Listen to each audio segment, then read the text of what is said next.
It feels like every week there's some huge leap forward in AI. Yeah, It's hard to even keep up. it really is. But this past Saturday, Saturday. yeah, Saturday, Meta just dropped their brand new Llama 4 models. Out of the blue. Yeah, a weekend launch, pretty unexpected, right? You don't usually see the big AI announcements landing on a Saturday. Definitely raised some eyebrows. It did. But after digging into what they're claiming these models can do, well, I'm really intrigued. I think it's safe to say Meta wants these models to make an immediate impact. I think so too. So for this deep dive, Deep dive. yeah, we're going to break down these Llama 4 models. Yeah. We've got Meta's official blog post Yeah. and this great first look video on YouTube. Awesome. And we really want to figure out what makes these models so special, what sets them apart, and what that could mean for you. You got it. So just to lay it all out, there are 3 models: Llama 4 Scout, Llama 4 Maverick, Okay. and then there's this preview of a really big one, Llama 4 Behemoth. So where do we even begin? Well, Meta is calling these a new era of natively multimodal AI innovation. So what does that mean, natively multimodal? These models are built from the ground up to understand and process different types of data: text, images, and video. Interesting. And they're making them available for download. Yes, Meta is really pushing for open access to drive innovation. They want developers to use Llama 4, even in their own Meta AI products. So anyone can just download these models. With a few caveats, yes. We'll get into that. Let's start with Llama 4 Scout. The thing that stood out to me in the video was a context window. Oh, yeah, it's pretty impressive. Yeah. Llama 4 Scout has 17 billion active parameters with 16 experts. Okay. But the context window is a massive 10 million tokens. 10 million tokens. That's industry leading. Wow. That's like, I don't even know. What does that even mean? The video said it could handle like over 20 hours of video. Right.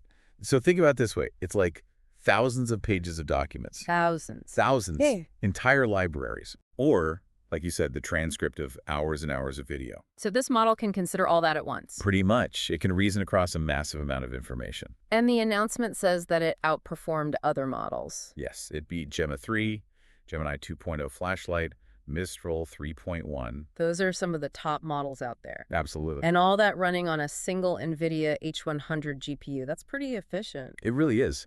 Having it fit on a single GPU, even a high-end one, makes it a lot more accessible. Yeah, that makes sense. Yeah. So what can we do with a context window this big? What kind of applications can it handle that weren't possible before?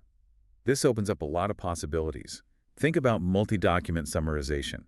Instead of summarizing a handful of papers, you could give it an entire field of research. Wow. You could get a really detailed and nuanced overview. And what about personalized AI? This is where it gets really exciting. It could process a user's entire history of interactions and give truly personalized assistance. That would be incredible.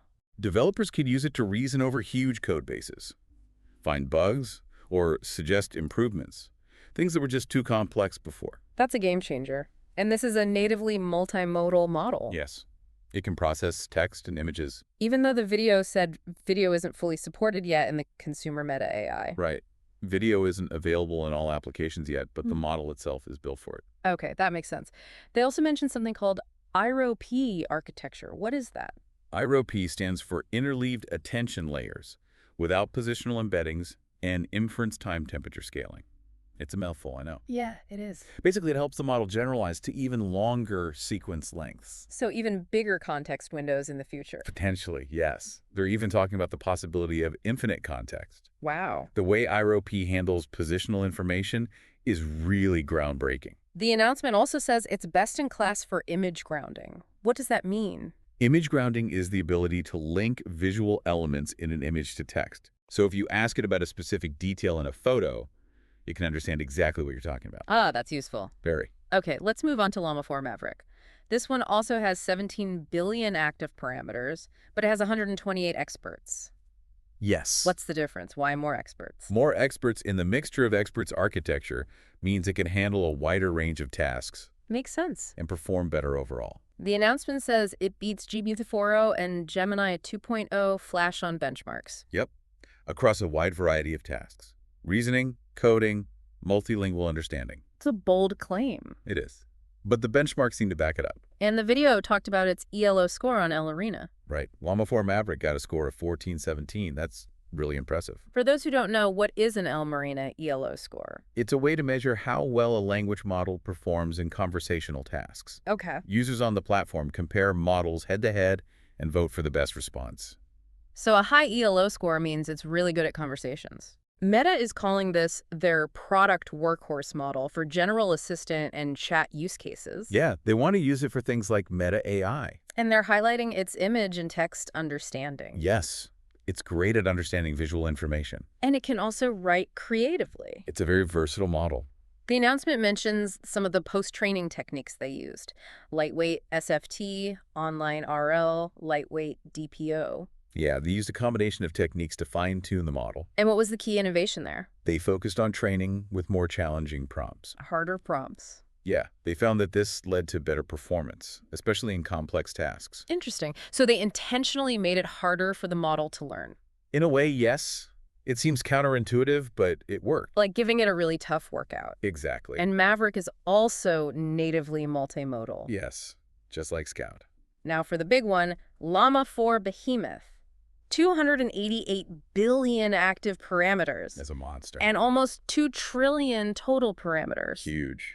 This is a different beast altogether. They're calling this a teacher model that they use to improve Scout and Maverick. It's a process called co-distillation. Co-distillation. Yeah, you can think of Behemoth as a mentor teaching the smaller models. And they say it outperforms GPT 4.5, Claude Sonnet 3.7, Gemini 2.0 Pro. On some tough STEM benchmarks. Wow, that puts it in a league of its own. It does. And it's still training. It's not even finished yet. Nope. How does co-distillation work? How can a model that's still being trained help other models? It's a pretty clever technique. Yeah. Basically, you train a smaller model to mimic the behavior of the larger one. Okay. So you take Behemoth, which is huge and powerful, Right. and you train Maverick to copy its outputs. So Maverick learns from Behemoth without needing to be as big. Exactly. It's like getting all the knowledge without the size.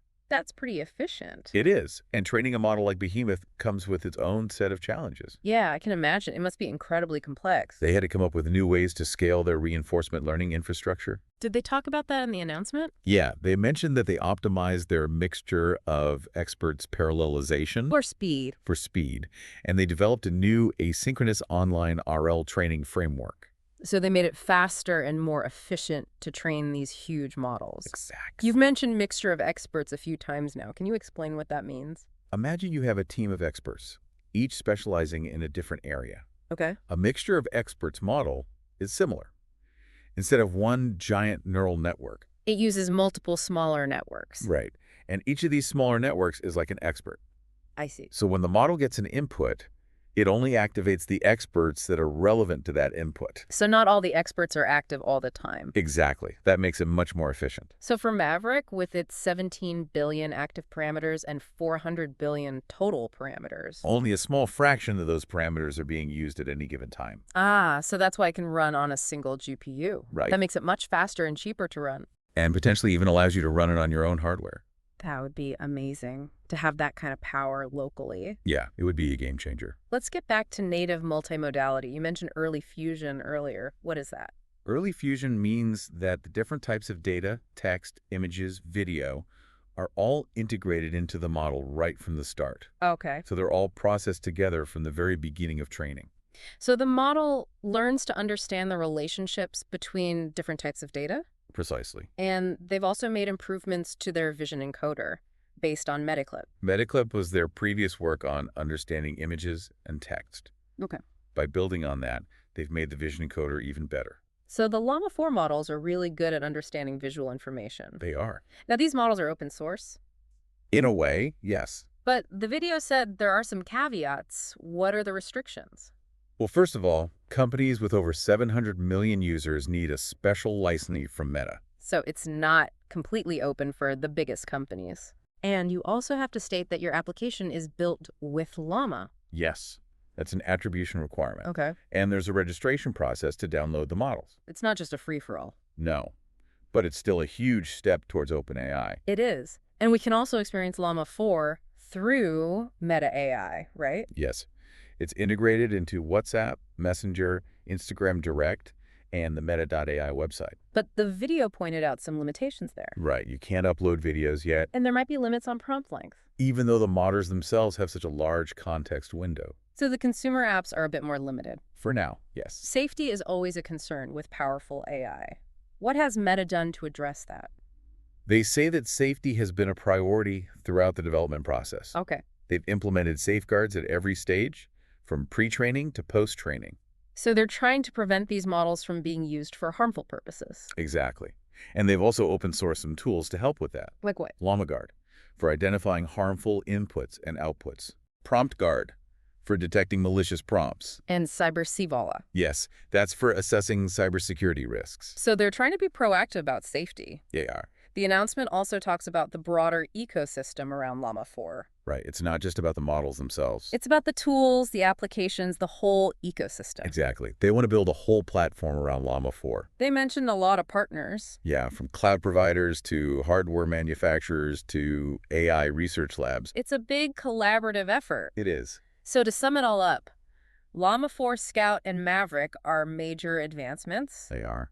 Scout, with its 10 million token context window, opens up all kinds of possibilities. Huge possibilities. And Maverick offers top-tier performance and efficiency. All while being relatively small and easy to run. And then there's Behemoth looming in the background, pushing the boundaries even further. It's an exciting time to be following AI.